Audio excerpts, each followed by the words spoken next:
It is not a surprise that Matas Buzelis continues to show infinite potential in his third Summer League game out in Las Vegas. We're going to be talking about Matas Buzelis and his potential to possibly start for the Chicago Bulls this upcoming season. This is your host, Rico Greenhowe, and this is another episode of Bulls Digest. Before we go ahead and jump into it, I want to let you guys know that 77.8% of you guys that watch the videos are not subscribed to the channel. Make sure you mash that subscribe button so you can stay up to date with the latest news and happenings around your Chicago Bulls. Without further ado, guys, let's jump into the topic of the day, which is Matas Buzelis NBA ready? And the answer to this is absolutely. I think that Matas Buzelis is absolutely NBA ready. I think that, you are looking at a young man that is really showing us that his bag is deep out there, guys. There's so many things that he has shown that he can do. He can handle the basketball. He's been able to get to the mid-range. He's even been able to knock down some three-point shots, right? Like, that's one of the things that a lot of people were wondering, like, hey, could he shoot the three ball? Last game, I think he was 4 of 8, so he really went out there and showed us that he can absolutely shoot the basketball. And like I said before, his shot is not broke, guys. I think it's just a matter of just confidence, guys. And I think it's just a matter of him trying to figure out what type of three-point shooter he is going to be. Is he going to be a guy that is going to get it off the catch and shoot? Is he a guy that is going to create a little bit of space? What exactly is going to be his niche as far as getting off the three ball, guys? And so,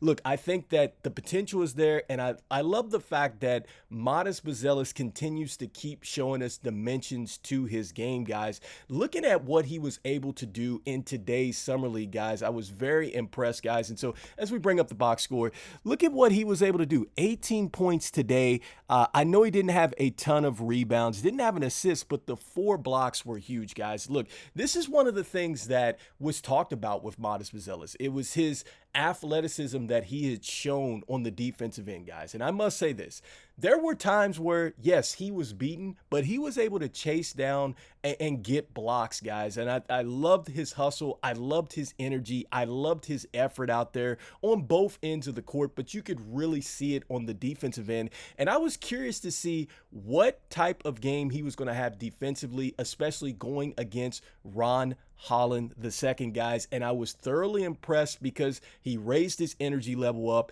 and he competed on the defensive end, guys. So once again, he continues to show us another piece of his game, guys, along with the scoring. On top of that, guys, there were other standouts in today's game. Like, I have got to give my man pub, and that is DJ Stewart. Again, 15 points today, guys. He had 6 assists, but look at the 2 steals. I talked about this before. This young man gives me a lot of just a Patrick Beverley type of feel, but more offensively polished, guys. Like, he can absolutely shoot the basketball. He has the ability to get to the cup, guys. There were several times where he was able to get through and get some nice layups and things like that and finish oversized, guys. Like, I love the fact that he's playing in the passing lane, and I love the fact that he's from Chicago as well, and I think he knows Matas Buzelis from high school as well. Look, I'm not sure what we're going to do with Javon Carter, but I absolutely think that DJ Stewart, to me, has shown that he absolutely should advance with the Chicago Bulls a little bit more. Now, I don't know if that means stashing him a little bit more in the G League. I don't know what that's going to look like, but I want to see this guy get some minutes with the Chicago Bulls at some point in time, guys, because he's played absolutely outstanding to me, and I think that he stood out besides Adama Sanogo and Julian Phillips. And going into what Julian Phillips did today, I love what he was able to do, okay, because his last game out, it wasn't a great game. And let's be honest, I wanted to see how he responded after a bad game, guys, and I think that he responded very well. I mean, he is a guy that came out here and absolutely stacked the stat sheet. He had 12 points. I know he was -5 in the box score, guys, but look at this, 7 rebounds. He had 3 steals. He had 2 blocks, guys, and he had some good finishes off some good set plays as well, guys. I love that about Julian Phillips. And this really raises the question, guys. I'm not sure what we're going to do with guys like Torrey Craig. I'm not sure what we're going to do with Javon Carter, but absolutely we should play Julian Phillips, and we should also play DJ Stewart if we get the chance, guys. And, with what Matas Buzelis has shown us, okay, over his first 3 games in Summer League, I get it's Summer League, but I know we just invested in Patrick Williams. I totally get it, guys. But look, even Sam Mitchell said this during the telecast. Sam Mitchell played with Kevin Garnett. He's also coached in the NBA. And he said, look, I would be really, really surprised if Matas Buzelis is not in the starting lineup for the Chicago Bulls. Furthermore, I would be shocked if he's not starting and he's not the first person to come off the bench. So he's saying, look, he's either going to be a starter or he's going to be the first person coming off the bench, guys. And look, I'm saying this. If AK is invested into this youth movement, why would we even need to bring Matas Buzelis off the bench? Let's go ahead and play him right now. Another thing that Sam Mitchell said too as well, and this goes into what people are saying in the comments about, hey, he should be the 4. I get it. He's 6'10 and he's 210. I totally get this. But hold on. He's a natural 2 and he's a natural 3, guys. He's a natural 2 and a 3.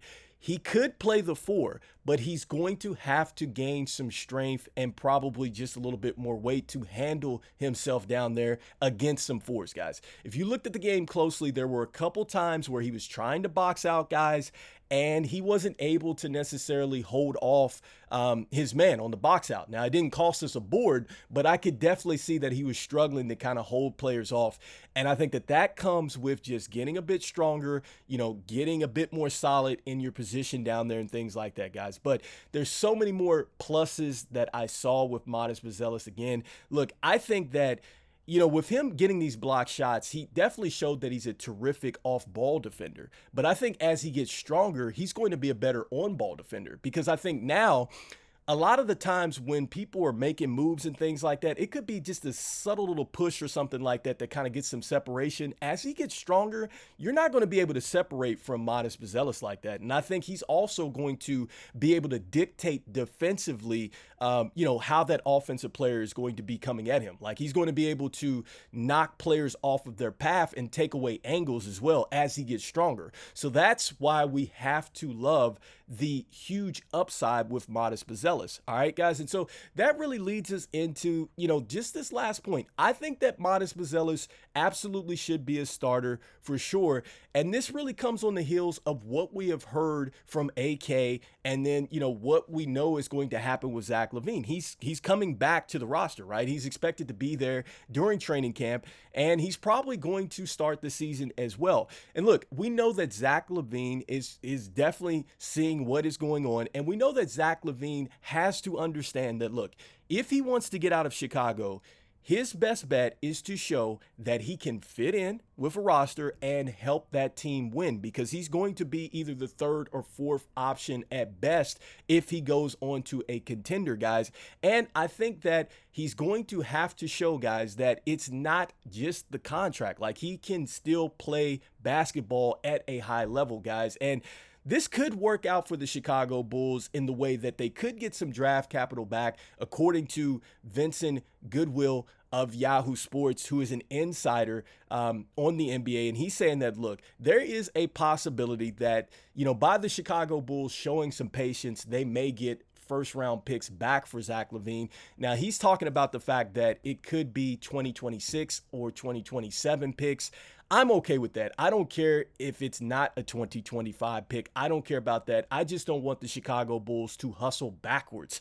Like, when you send out a star, usually you get draft assets back, not the other way where you ship assets off with the star. So that's my whole thing, guys. So anyway, what do you guys think in the comments? Let me know. Do you think that Matas Buzelis should absolutely be a starter from day one for the Chicago Bulls? Were you impressed with what Julian Phillips did and DJ Stewart?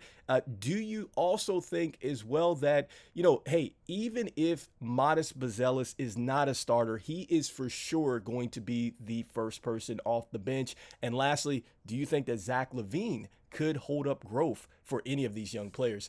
Anyway, let me know in the comments, guys. Lots of questions out there. And look, even though we're getting hyped for the Summer League like it is an NBA playoff series, I'm still saying go Bulls. And I'm going to see you on the next one. Peace.